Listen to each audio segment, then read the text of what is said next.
Ada kurikulum 1968 merupakan kurikulum bersifat sentralistik. Dalam artian, kurikulum merupakan kebijakan yang telah ditetapkan oleh pemerintah, sedangkan sekolah hanya sebagai pelaksana dari kebijakan yang telah ditetapkan. Pendekatan yang digunakan menggunakan pendekatan subjek, meter atau berpusat pada ilmu pengetahuan. Implikasi dari pendekatan ini adalah bahwa proses pembelajaran lebih berprioritas pada penguasaan materi pembelajaran sehingga peran siswa dalam proses pembelajaran sangatlah pasif. Pada kurikulum 1968 ini, proses dan aktivitas pembelajaran pada program Pancadrana sebagaimana pada 340 Insania Mei, September, Agustus 2011, Desember 2066, Analisis perkembangan kurikulum tahun 1964, Pancadrana berarti kurikulum yang bertujuan untuk 5 hal pokok, yaitu pengembangan kecerdasan moral, kepribadian, emosional, dan jasmani. Sehingga dalam konsep ini, kurikulum harus mampu mengembangkan daya cipta, rasa bagaimana mengolah dan menggunakan rasa terdalam manusia. Soekisno 2010. Kurikulum pada tahun 1968 ini merupakan kurikulum pada masa awal-awal Orde Baru, sehingga kelima unsur dalam Pancadrana tersebut harus menjadikan manusia Indonesia yang Pancasila yang berdasarkan kepada kelima sila Pancasila, yaitu ketuhanan yang Maha Esa, kemanusiaan yang adil dan beradab, persatuan Indonesia, kerakyatan yang dipimpin oleh hikmat kebijaksanaan dalam permusyawaratan perwakilan, dan keadilan sosial bagi seluruh rakyat Indonesia. Dan untuk mencapai tujuan tersebut, setiap mata pelajaran dikelompokkan dalam kelompok besar, yaitu kelompok kecakapan khusus, kelompok pembina pengetahuan dasar, dan kelompok pembinaan Pancasila. Kurikulum Orde Baru tahun 1975. Untuk sejarah kurikulum 1975, yaitu merupakan pengganti dari kurikulum sebelumnya, yaitu kurikulum 1968. Di mana pada kurikulum sebelumnya belum memperhitungkan hal-hal yang mengenai faktor kebijaksanaan pemerintah yang berkembang dalam rangka pembangunan nasional. Atas dasar pertimbangan tersebut, dibentuklah kurikulum tahun 1975 sebagai upaya untuk mewujudkan strategi pembangunan di bawah pemerintahan Orde Baru dengan program Pelita dan Dapelita. Kelebihan yang dimiliki kurikulum Orde Baru pada tahun 1975 yang pertama, menekankan pada pendidikan yang lebih efektif dan efisien dalam hal daya dan waktu, mengusahakan agar dalam pengembangan kurikulum dapat menggunakan waktu, biaya, dan sumber-sumber lain yang ada secara optimal, cermat, dan tepat sehingga hasilnya memadai dan mencapai tujuan tanpa kegiatan yang mubazir, baik secara kualitas maupun kuantitas. Yang kedua, berorientasi pada tujuan. Pemerintah merumuskan tujuan-tujuan yang harus dikuasai oleh siswa yang lebih dikenal dengan hierarki tujuan pendidikan. Yang ketiga, menganut pendekatan integratif dalam arti bahwa setiap pelajaran memiliki arti dan peranan yang menunjang kepada tercapainya tujuan-tujuan yang lebih integratif. Yang keempat, dipengaruhi psikolog, tingkah laku menekankan kepada stimulus respon atau rangsang jawab dan latihan drill. Yang kelima, relevansi secara internal bahwa kurikulum memiliki relevansi di antara komponen-komponen kurikulum, yaitu tujuan, bahan, strategi, organisasi, dan evaluasi. Sedang usahakan agar yang dihasilkan memiliki sifat luas, lentur, dan fleksibel dalam pelaksanaannya, memungkinkan terjadinya penyesuaian-penyesuaian berdasarkan situasi dan kondisi tempat dan waktu. Proses belajar peserta didik. Kekurangan pada kurikulum Orde Baru yaitu terdapat ketidakserasian antara materi kurikulum berbagai bidang studi dengan kemampuan anak didik, lalu terdapat kesenjangan antara program kurikulum dan pelaksanaannya di sekolah, lalu terlalu padatnya isi kurikulum yang harus diajarkan hampir di setiap jenjang, lalu guru dibuat sibuk menulis rincian apa yang akan dicapai dari setiap kegiatan pembelajaran, Ada juga pada kurikulum ini menekankan pada pencapaian tujuan pendidikan secara sentralistik sehingga kurang memberi peluang untuk berkembangnya potensi daerah. Dan kurikulum ini berorientasi pada guru. Hal ini membentuk persepsi bahwa guru mendominasi proses pembelajaran. Metode-metode ceramah dan metode dikte menonjol digunakan oleh para guru. Dan yang terakhir, kreativitas murid kurang berkembang karena didukung oleh konsep kurikulum yang menempatkan guru sebagai subjek dalam melakukan pembelajaran di kelas. Di dalam kurikulum ini, kemampuan atau kecerdasan dan keterampilan, pengetahuan dan sikap dirumuskan dalam bentuk tujuan-tujuan pendidikan. Kurikulum ini mengenal berbagai tindakan tujuan pendidikan. Yang pertama, tujuan institusional atau tujuan yang secara umum harus dicapai oleh keseluruhan program sekolah tersebut. Yang kedua, tujuan kurikuler atau tujuan yang pencapaiannya diberikan kepada program sesuatu bidang pelajaran. Yang ketiga, tujuan instruksional atau tujuan yang pencapaiannya dibebankan kepada suatu program pengajaran sesuatu bidang pelajaran. Yang terakhir, makin kecil suatu satuan pelajaran, makin khusus suatu rumusan tujuan proses belajar peserta didik. Kekurangan pada kurikulum Orde Baru yaitu terdapat ketidakserasian antara materi kurikulum berbagai bidang studi dengan kemampuan anak didik, lalu terdapat kesenjangan antara program kurikulum dan Nah, pada kurikulum 1984 ini menempatkan siswa sebagai subjek belajar. Mereka digiring untuk melakukan berbagai keterampilan proses melalui cara belajar siswa aktif atau CBSA. Kurikulum ini berorientasi kepada tujuan instruksional dengan berdasar pada pandangan bahwa pemberian pengalaman belajar pada siswa dalam waktu terbatas di sekolah harus benar-benar fungsional dan efektif. Oleh karena itu, sebelum memilih dan menentukan bahan ajar, yang pertama harus dirumuskan adalah tujuan apa yang harus dicapai siswa. Selanjutnya ada kelebihan kurikulum Orde Baru tahun 1984.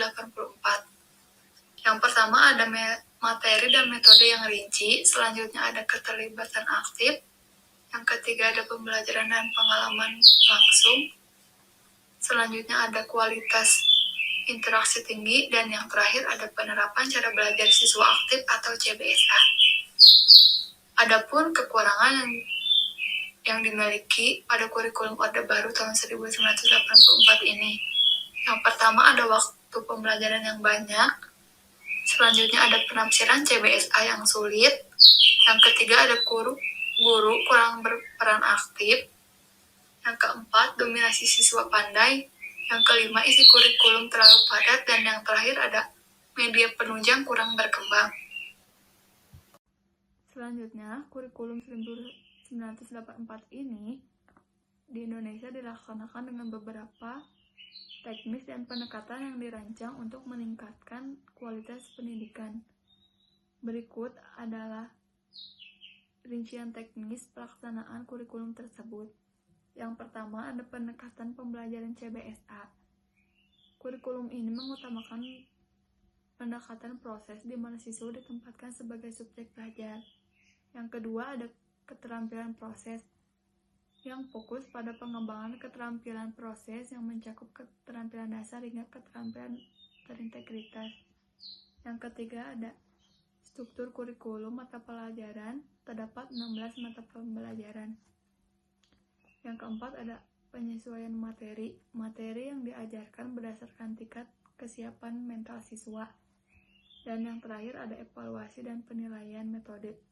Penilaian dilakukan melalui berbagai metode seperti ujian tertulis, proyek, presentasi, dan tugas untuk mengukur pencapaian siswa secara. Selanjutnya, kurikulum 1984 ini di Indonesia dilaksanakan dengan beberapa teknis dan pendekatan yang dirancang untuk meningkatkan kualitas pendidikan. Berikut adalah rincian teknis pelaksanaan kurikulum tersebut. Yang pertama ada pendekatan pembelajaran CBSA. Kurikulum ini mengutamakan pendekatan proses di mana siswa ditempatkan. Oke, selanjutnya kita akan membahas kurikulum Orde Baru yang selanjutnya, yaitu kurikulum tahun 1994. Nah, di kurikulum ini kita akan membahas tentang sejarah kurikulum 1994, ciri khasnya, bagaimana strukturnya, apa kelebihan dan kekurangannya, serta bagaimana penerapannya dalam pembelajaran.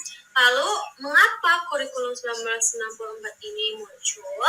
Kurikulum 1994 ini disusun atau muncul sebagai upaya untuk memperbaiki dan menyempurnakan kurikulum sebelumnya, yaitu kurikulum 1984. Lalu ada juga beberapa faktor yang mendorong lahirnya kurikulum tahun 1994 ini, yaitu yang pertama ada evaluasi terhadap kurikulum 1984. Nah, melalui evaluasi dari tiap kurikulum, ditemukanlah beberapa kelemahan dalam kurikulum sebelumnya.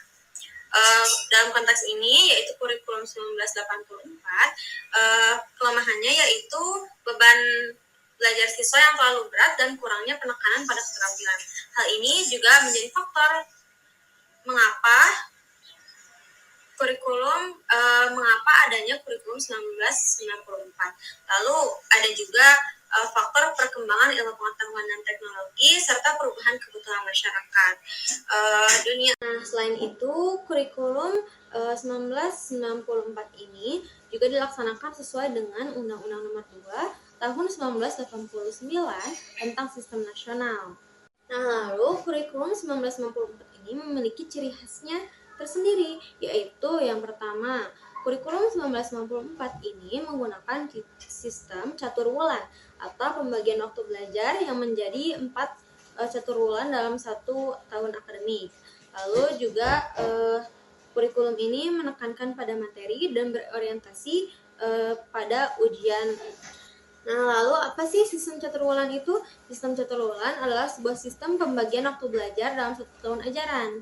Yang dimana tadinya pada kurikulum 1984 ini dilakukan sistem semester atau 6 bulan pembelajaran, sedangkan pada sistem caturwulan ini bedanya pembelajaran dilakukan selama hanya 3 bulan. Lalu ada frekuensi evaluasi dengan durasi yang lebih singkat yaitu 3 bulan. Evaluasi dan ujian dalam sistem dalam sistem kurikulum 1994 ini cenderung lebih sering untuk dilakukan. Dan juga fokus pembelajarannya akan lebih spesifik pada materi pembelajaran karena mengejar jangka waktu yang lebih pendek. Lalu mengapa kurikulum 1994 ini menggunakan sistem caturwulan? Karena sistem caturwulan ini dapat meningkatkan efektivitas pembelajaran, lalu menuntut untuk lebih seringnya dilakukan evaluasi dan juga dapat membuat siswa serta guru selalu beradaptasi dengan perubahan. Selanjutnya adalah struktur dari kurikulum 1994. Struktur dari kurikulum 1994 ini terdiri dari beberapa komponen, yaitu ada mata pelajaran. Mata pelajaran pada kurikulum ini yaitu mencakup mata pelajaran umum dan juga mata pelajaran pilihan. Lalu muatan lokal seperti karakteristik daerah masing-masing. Lalu juga ada kegiatan ekstrakurikuler yang bertujuan untuk mengembangkan minat dan bakat dari siswa itu sendiri.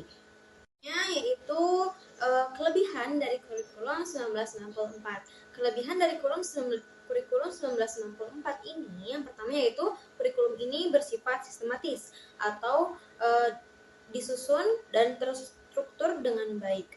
Lalu juga kurikulum ini bersifat komprehensif atau materi pelajarannya cukup lengkap dan mencakup berbagai bidang ilmu.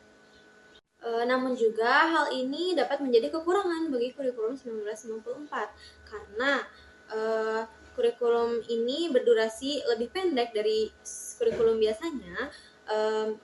Adanya beban belajar bagi siswa karena siswa harus mempelajari banyak mata pelajaran dalam waktu yang lebih singkat.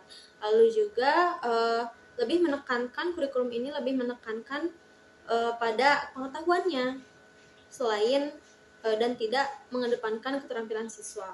Lalu kurikulum ini itu kurang fleksibel karena guru tidak diberikan ruang untuk berkreasi dan juga menyesuaikan dengan kondisi siswa. Sebab kurikulum ini sangat terstruktur dari pemerintahnya itu sendiri. Lalu yang selanjutnya ada orientasi pada ujian. Karena kurikulum ini berorientasi pada ujian sehingga segala penilaian itu diambil atau terfokus pada hasil akhir dari siswa, sehingga siswa cenderung untuk menghafal materi pelajaran daripada memahami materi pelajaran. Kemudian,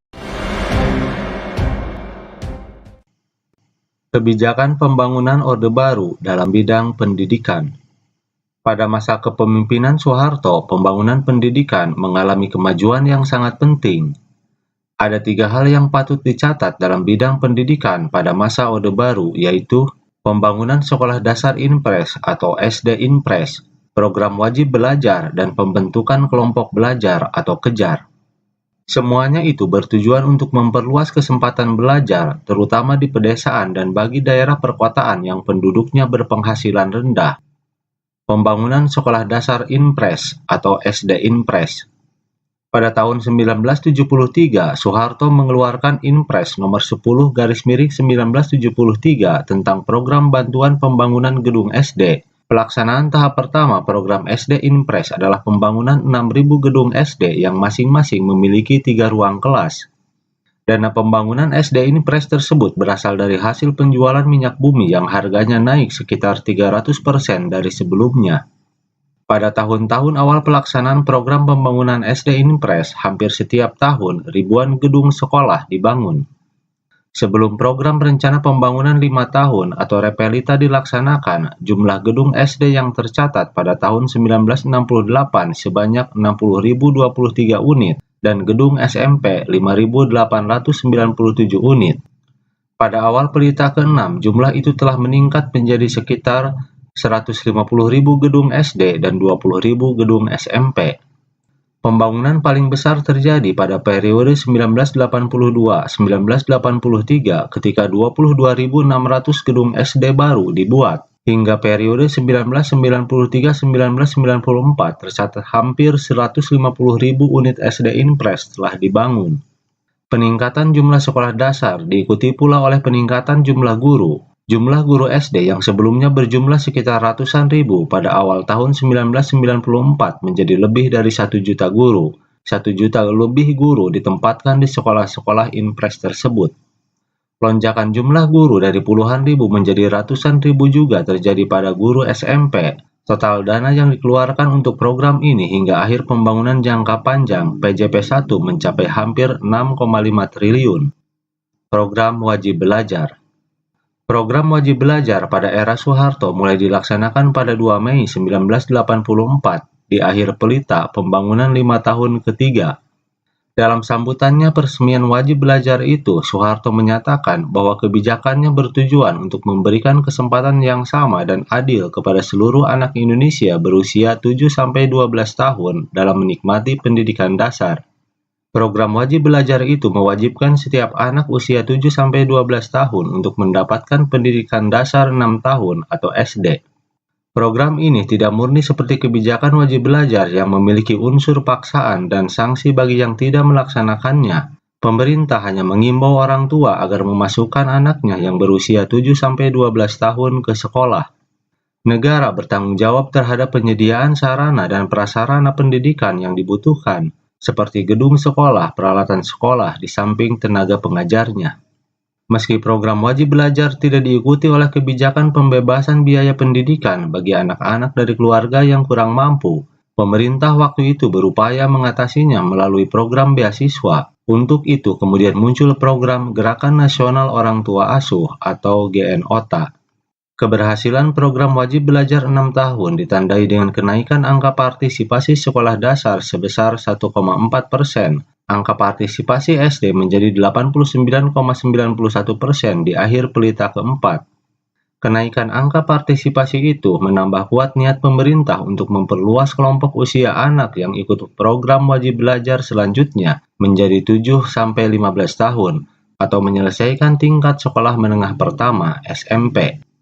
10 tahun kemudian program wajar berhasil ditingkatkan menjadi 9 tahun, yang berarti anak Indonesia harus mengenyam pendidikan hingga tingkat SMP. Upaya pelaksanaan wajib belajar 9 tahun pada kelompok usia 7-15 tahun mulai diresmikan pada pencanangan wajib belajar pendidikan dasar 9 tahun pada 2 Mei 1994 Kebijakan ini diperkuat dengan dikeluarkannya Inpres nomor 1 tahun 1994. Program wajib belajar telah meningkatkan taraf pendidikan masyarakat Indonesia saat itu. Fokus utama ketika itu adalah peningkatan angka-angka indikator kualitas pendidikan dasar. Fokus pembangunan pendidikan saat itu yaitu peningkatan secara kuantitatif, baru kemudian memperhatikan kualitas atau mutu pendidikan. Kelompok belajar atau kejar. Setelah perluasan kesempatan belajar untuk anak-anak usia sekolah, sasaran perbaikan bidang pendidikan selanjutnya adalah pemberantasan buta aksara. Hal itu disebabkan oleh kenyataan bahwa masih banyak penduduk yang buta huruf. Dalam upaya meningkatkan angka melek huruf, pemerintah Orde Baru mencanangkan penuntasan buta huruf pada 16 Agustus 1978. Cara yang ditempuh adalah dengan pembentukan kelompok belajar atau kejar. Kejar merupakan program pengenalan huruf dan angka bagi kelompok masyarakat buta huruf yang berusia 10-45 tahun. Tutor atau pembimbing setiap kelompok adalah masyarakat yang telah dapat membaca, menulis, dan berhitung dengan pendidikan minimal sekolah dasar. Jumlah peserta dan waktu pelaksanaan dalam setiap kejar disesuaikan dengan kondisi di setiap tempat.